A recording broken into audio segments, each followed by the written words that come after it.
All right, thank you all for being here. Got beat by a better team on Saturday. That's the short of it. Credit Coach Kleiman and his team. Played and coached poorly in the second half. Got outmanned when we had a run of injuries there. Recap, special teams played really well in all phases. Thought we won that phase. Defensively, best we played in the first half. One big play hurt us on the long touchdown. Really good versus the run throughout. Thought our D-line played at a high level versus the run. And then I said after the game, not good enough in pass coverage.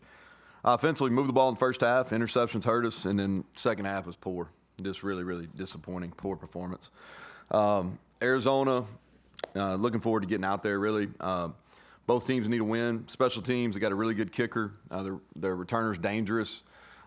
Difficult tackle, kind of different than some of the other returners we played thus far. But he's a difficult tackle, really sound in what they're doing. On offense, the quarterback's a playmaker. He's been special for 2 years. They got a big-time receiver that's as talented as anybody we've played all year. He's going to be an issue that we've got to have a plan for.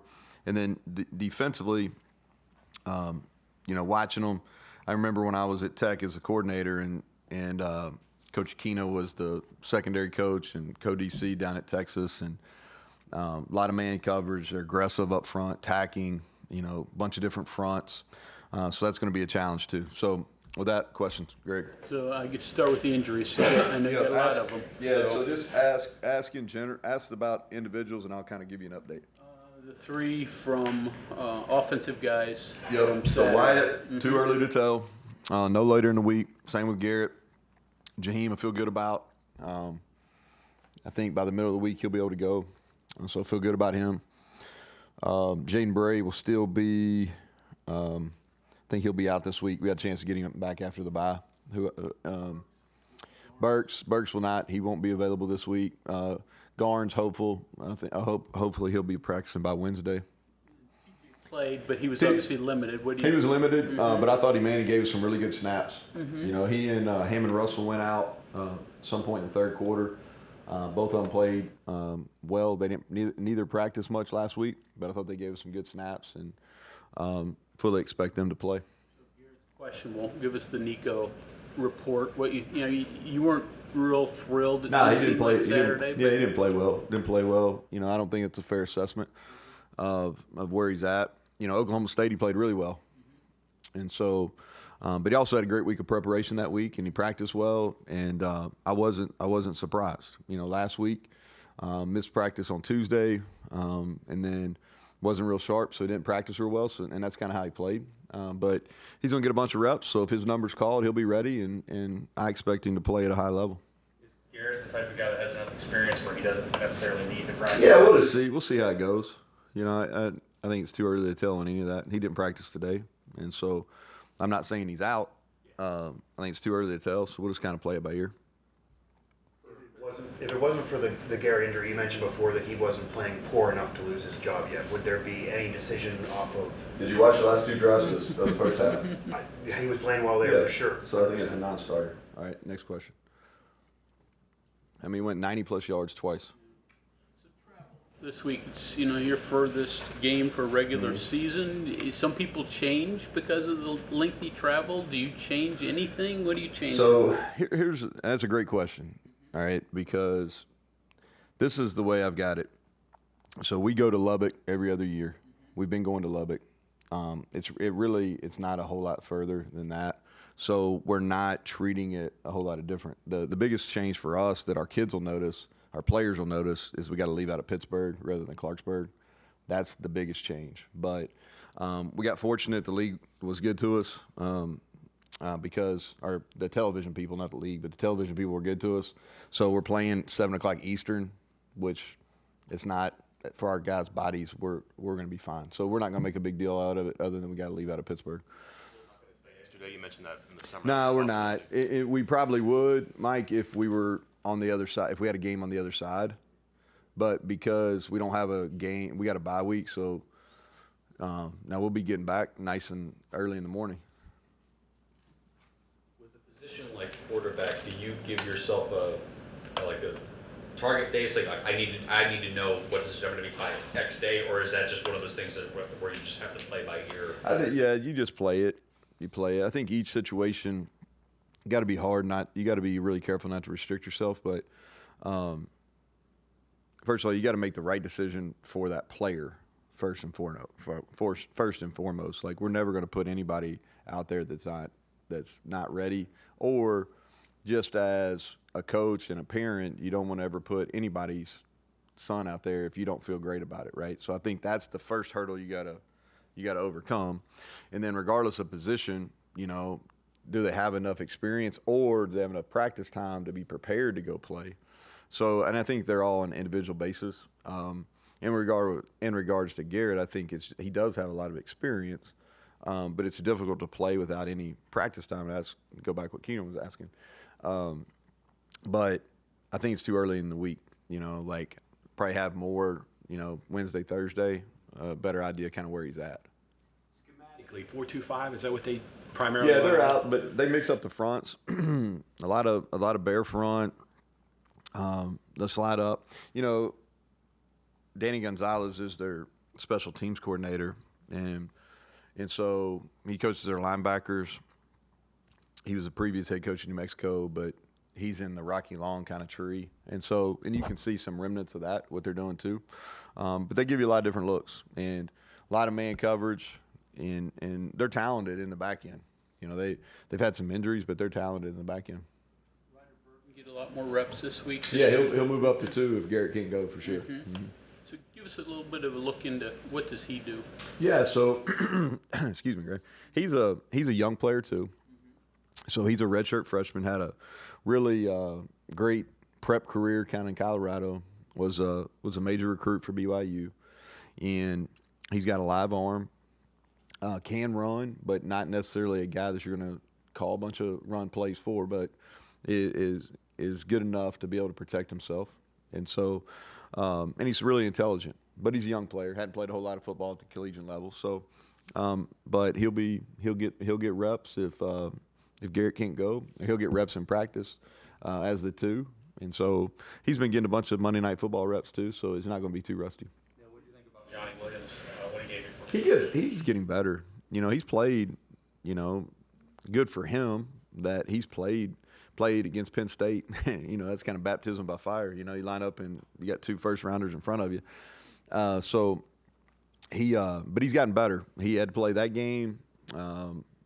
Where else he played? I mean, obviously played against Albany, but he played in another game, maybe the Kansas game, a series or 2, when Wyatt went out. So he's played now in 3 or 4 games, and he's getting better. He's getting better. Like he's still got to get stronger, but if he's called upon to start, I think he will function at a high level. Yes, sir, Mike. You're good. Do you have any extra conversations or do anything different? Because if Nico is the starter, kind of a homecoming game for him. Yeah. You mentioned before treating players a little differently. Yeah, it's different for him. You'd have to ask him where he considers from. You'd have to. I would probably say Colorado, but that's a him question. You know what I mean? Because that's really where he grew up. He touched on it a little bit the other day, and Yeah. did mention that he feels a little bit of a homecoming. Yeah, and I think that's probably a question for him. He spent most of his time after COVID. He went out there and graduated, but yeah, I think I think he's going to feel a little extra. Now, this isn't his first start either, so I think that, and it's not going to be his first significant action. And he had a lot of pressure on him in high school, so I don't think that's necessarily going to affect him. But he'll have to do a good job of blocking out some of the noise if he's the guy on Saturday for sure. Lost 2 in a row at home. Is there any positive to trying to take that backs against the wall mentality on a far road trip and get away from here? Yeah, we played well on the road. I don't know. I think if you had your pick, you'd always play at home. But, I think the schedule is that we're on the road, so let's get ready to go on the road. We're not going to play home again for about a month, so probably need a break. Go ahead. You can't erase the past, but you can control the future. How do you expect and advise your players to handle it from here on out? It really doesn't change, Bob, and this is going to be a real, kind of bland answer, but it's really how I feel. Is every Monday, regardless of what happens on Saturday, we have an own it phase where you come in, you own your mistakes, and you put the previous game to bed, and then you get ready for the next. This week we put Kansas State to bed. I think it's always important for coaches to own it as much as players to own it. And the second half just wasn't good enough. And we can make it like we got. There's some really good excuses. Like we did have a bunch of people hurt and all that, but truly nobody cares. So the bottom line is we got our tail kicked in the second half. That's what it was. It was right there, and there was 2 major plays in the game while it was still a game. We should have scored on second and third down before half, and then we should have scored on fourth down. And so we didn't score a touchdown there. They would have tied it 17-17.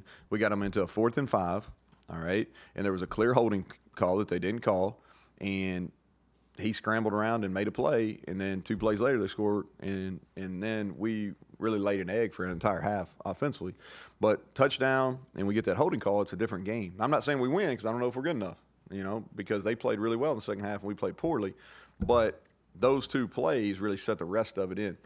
And so I think what you do is you tell the guys, hey, we got to sustain. There's certain things we got to sustain. If we do that for the rest of the year, then we're going to be really good. If we play special teams like we did on Saturday against a really good special teams crew, man, then we were really good.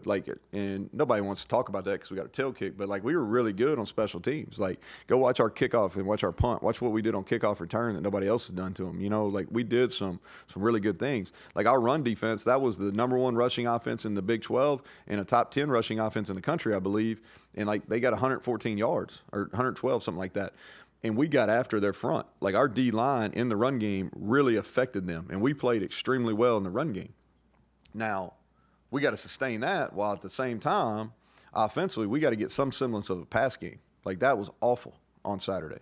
All right, so we got to be better in the pass game, and then we've got to be able to defend the pass at a much higher rate, because if you're stopping the run, but if you're giving up passing yards like we are, nobody needs to run it, right? And so we got to sustain what we're good at. We got to fix some things. We got to get people healthy. That's as big a thing as this week as any getting the guys that are going to be capable of playing on Saturday, getting them healthy and getting them prepared for the heat, and let's go win a game. Nico, I understand call the same plays. Do you feel you can call more with him? No, you try to go to a left-handed, more of a left-handed theory. And then I really try to call plays that we got reps logged in. I got a pretty good feel for what he rep. And, what we do with the guys, last week, he didn't practice on Tuesday, I said, but, on Wednesday and Thursday, we keep him out with it was him last week. It could be Ryder this week. We keep him after pros practice, and what we do is we basically run all our pass concepts with our young players, And so, he gets live reps versus the defense. They're not necessarily versus the exact coverages he's going to see in the game, but it's our young developing DBs that we think they got a chance to play for us, and with our younger wide receivers. So he gets reps in those, and I know what we're repping, and so try to call plays that he's confident in. And does that answer your question? You said passing game has to get better, and he's a bit of a different quarterback. I understand that, but I wondered yeah. So are there things there that may be uncovered with a new quarterback? Yeah. So here's what I'll say about passing game. We didn't run block very well up front, but we pass protected at a high level on Saturday. I should have said that during our sustain deal, but we got to be much better versus man coverage, and we got to be better in our route discipline. And then our quarterbacks got to do little things like drops, getting your eyes on the proper safeties, all right, and get your eyes in windows. And then we got to anticipate throws better. That's where we're struggling, okay? And when we've done that well, we've been efficient in the pass game. Saturday we did not do any of those things well. We didn't run outside of Hudson Clement, all right, and then Traylon won a couple times. But for the most part, our wide receivers and tight ends didn't run very, very good man-principled routes. We didn't anticipate throws at quarterback. We didn't take the proper footwork some, and then we didn't get our eyes in the right spots. And so now the good thing is all those things are correctable, but we didn't do that on Saturday, and we got to be way better moving forward. Arizona and everybody else after the bye. Chance to figure out, you had said after the game Saturday, you weren't sure exactly when Garrett sustained the injury. I'm not sure either. Maybe cumulative. I don't know. He took some hits in that game. Some that he probably shouldn't have, but some he took just because that's the way he plays. But I don't know if it was just on one play. I think it might have been cumulative. That's probably more of a medical question. I'm probably not fit to answer. Problematic without Wyatt. What's first of all, he's a great player. He is a great player, and he's playing at a super high level. So, will we miss him? Yes. Yes. Are we better when he plays? Absolutely. But we'll have a good plan, and I think Johnny's ready. And so I don't think we'll be any different, but we will miss him. I think you said 4 head injuries at least in the game. I didn't say head, you did. What's that? But I said upper body. Anyhow, anything in common with them and I've never had that reason vibe. why- I've never had it. No, I don't. They're all different, and two of them really, I think, occurred on kind of freak plays. Really. What were you? I didn't mean to cut you off. What were you going to ask?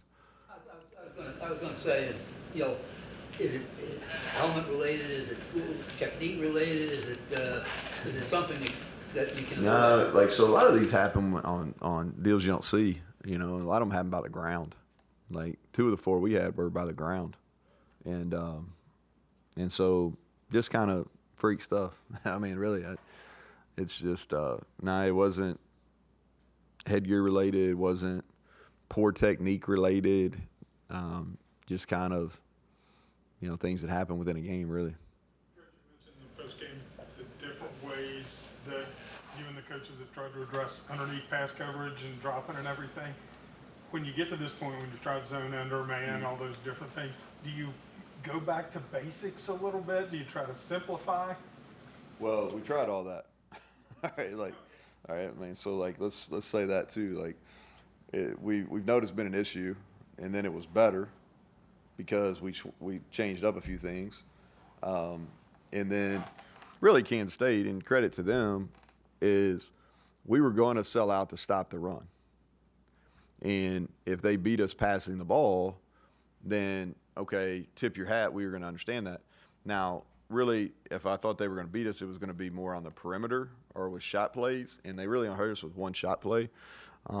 But they basically ran a spacing concept and just kind of dinked and dunked us. And let me credit their guys too. They got vertical after that. And so they had a good plan. They were easy completions for the quarterback, and then their guys did a nice job post catch. But I think so. What we've got to do is we've got to be able to mix some things up, and then we got to go back and have some answers. The personnel is not going to change. Everybody asks. I mean, we are what we are.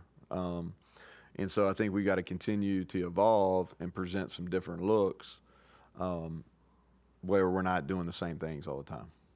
How would you evaluate the overall state of the defense right now? It's been a big question this year. Yeah, I think our pass defense has not been good. But I feel the same, just like I talked about just a second ago. I mean, our run defense was really, really good. Like Fatorma, Mulba, and Nose, that's an NFL center at Kansas State, and he won that battle. Like, he played really well. Sean Martin played one of the better games of his career. Like, we played well up front in our front 6 positions against the run. Like, we played really well. But they threw for 300, and so we got to do a better job up front affecting passers, and then we got to do a better job in coverage. But I think our run defense was really good on Saturday. Time last night at all to watch the Steel game? I had it on in the background, as I was watching Arizona. So I saw the pick Beanie had. I was going to ask you, what is the message to your players, to maybe all college football players? Here's this kid that really didn't start where he was, came here, got a chance, went undrafted, and still is out there picking Aaron. Yeah, that was a great play. Yeah, I kind of had it on, so I heard him. So I'll say this, everybody's path is different. Beanie's path was unique. He was a good high school player. Probably not a great high school player, but and I'm talking about from a recruiting perspective. Now, he was a great high school player, but recruit-wise, he was just a good recruit. He went to Western Kentucky. He had a great career at Western Kentucky. He went to Minnesota, and for whatever reason, that move wasn't great for him. He played, but didn't start all the time. But that move wasn't great, and then he made a really good decision to come here. And so his path is unique. I don't know if anybody else has taken that path and got the same result, right? But I thought he played well enough to be a drafted player last year. And he ran really well at the combine, at the Big 12 deal. I think the thing that hurt him is his height, but he's strong and he's got great instincts. And that's a really hard measurable is instincts. And like the interception he had last night, that was an instinct play, and he's got really good hand-eye coordination too. But that was an instinct play, and he's got great instincts, and he's an ultra competitor. And he's one of these guys that people genuinely like to be around. Like, he comes back here a lot. All right, he comes back here a lot because we got good recovery stuff, and he doesn't pay for food. But he's like, people genuinely like being around him, and he's a great teammate, and he loves football. He doesn't like football, he loves football, and so I was happy for him. I was excited sitting in my office. Like, I needed a good moment, and that was a good moment. All right. You send him a text or anything at all? Nah, I leave those guys alone, man. They know how I feel about them. So I texted Zach after he got hurt, but after that, I kind of leave him alone. But I'm happy for him because he's put a lot of work in to get that moment. Keys to improving on getting off the field on 3rd and 4th downs defensively, because that's really It's those intermediate passes is what's getting us. I think they converted 2 third and maybe +7s the other night. I'm going off the top of my head, so if I'm wrong, forgive me. But a lot of those were in the 4 to 6, and we had one where we didn't do the right thing early in the game on their field goal drive. We should have got off on 3rd and 4. We had a corner that didn't do the right thing. But other than that, is they got us in zone, and they made good plays. So credit them. But we've got to, if you look at it, that's been our Achilles heel. Is we've played pretty well on 1st, 2nd down, but that 3rd to 4 to 6 where you should get off the field, at least half the time, and we're not doing that right now. Kickoff return improvements. You used Preston Fox back Yeah. there. You did that last year, but why'd you do the move? And Well, so Traylon didn't practice last week until later in the week, and so we wanted to be careful with him. And then trying to get Preston some touches. Preston's had some injury issues as well that's been limiting for him, and so trying to get him some touches back there because he's been so good at punt return. And so I knew he would get vertical on it, and he did. But we blocked that. We blocked those really well. I'll tell you, and it doesn't get much, but Reed Carrico, Ben Cutter, Torres Simmons, those guys are playing at a high level on special teams across the board. Nationally, you all are high up in 10-yard plays. Just indicates you're doing something right, but the explosives just haven't clicked like you probably wanted or expected. Yeah. We're not getting as many explosive runs. And when you're not as explosive in the run game, it's not setting up those explosive passes. Now the weird thing, the weird thing about that is we've got, I forget what's the yardage where they do. Is it 20? I forget what it is. Whatever the yardage is for an explosive pass, we got a bunch that are 1 yard or 2 yards off that. Yeah, you know what I mean. I forget whether the yardage. We've got a lot that are right there in the ballpark. So I think that number is probably a little deceiving, Mike, because we're close. We're just not quite to whatever they deem explosive. But I think that's fair that we've got to have some bigger plays. They have some firepower in their passing game, but the numbers it's been a struggle so far. Has there been something defensively the teams have done well against them? Have they just hit a rough spot offensively? Well, I don't know. I don't want to speak for them. The quarterback has made some plays. They've had some injuries up front, I know. And they probably would like to run the ball at a higher rate than what they're running in a couple of their games. And teams are paying a lot of attention to 4, which you have to. I mean, he's probably going to be a top 10 pick at worst. He's really, really talented. And so that's how I would answer that without knowing exactly kind of what's going on there. I guess I'd flip it like this. Knowing what you guys do, and like you said, it hasn't been great defensively for you in the past. A 6'5" receiver, a quarterback who can get hot. Do you adjust what you have done? Yeah, we're going to have to. Okay. Yeah, I think we'd be foolish to try to play him exactly like we've played everybody else. Just because we've played good receivers, but this is in no means any negative toward anybody we've played. We haven't played anybody like him. And it's been a while since we played anybody that's like him. You know, I'm trying to. The kid at TCU, he's first round draft pick. Yeah, that was 2 years ago. Who else? Yeah. Oklahoma had- Yeah, Oklahoma had Mims, who was a good player, but not, you know, like, yeah. So I mean, that'd be the closest thing. That's the one off the top of my head that. But I think we have to, for sure. I mean, we're not just going to line up and play one-on-one. Quay Hubbard was in here a little bit ago. We were talking with him about he's kind of that pregame speech guy. You know, he's really kind of grown into that, and now he's kind of requesting. What makes a good guy in that role? You know, I don't know. Like, sometimes those work, sometimes they don't. I'll tell you what he's got and why our players pay attention, because he's taken probably the road less traveled. You know, he's you can look at him. There's before pictures and after pictures, and how he's changed his body is really remarkable. And from where he came from to where he's at, and like how he's handles himself off the field and what he's done academically and through our climbers program. So he's earned the respect of his teammates by the work he's put in and how he's changed his body and changed really his trajectory of his life when football's over. And so that's why he can do it. But I think it's everybody's a little bit different. But that's why they pay attention to him. One thing he mentioned I thought was interesting. He said this is a time of the year when guys kind of get lax on sleep and body maintenance and take care of their stuff. Is that a concern to you? Well, you try to you preach to them, you know, like, and I think the ones that it's really important to, then they listen and they're going to take care of their bodies. You know, like in this game, your body is your tool, and you've got to hydrate it. You've got to make sure you're fueling it with the proper nutrition, and you've got to get sleep. And then we have all this recovery stuff in the building that they should take advantage of. We have athletic training that's here all the time, physical therapy, et cetera, et cetera. And so the guys that it's really important to, they put a priority on that stuff. Monty wants you to go, but you know the technology now can kind of tip you off of these things where before you couldn't do that. Yeah, right? we do. Like they have the rings and so some of them use them, some of them don't. We don't make them do it, but that does. It gives you a little indicator, and you can kind of.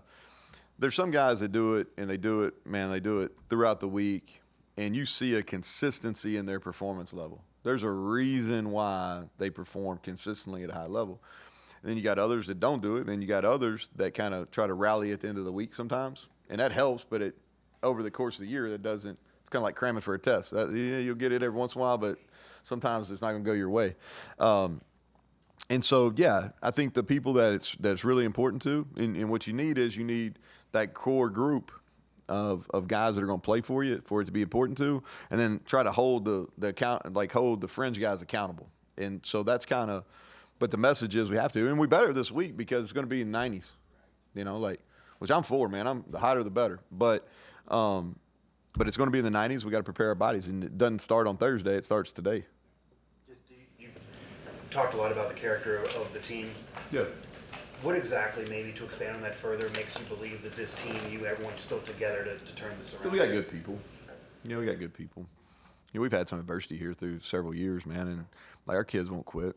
Our staff's not going to quit. Now, you go back to work and played a really hard schedule, and it is what it is, you know. And bottom line is we got a game this week, and we're going to sell everything out to try to win this game, and then we're going to take a break because everybody needs one. And then we'll come back, and we got 4 games left to finish up. So, all right, guys, appreciate it.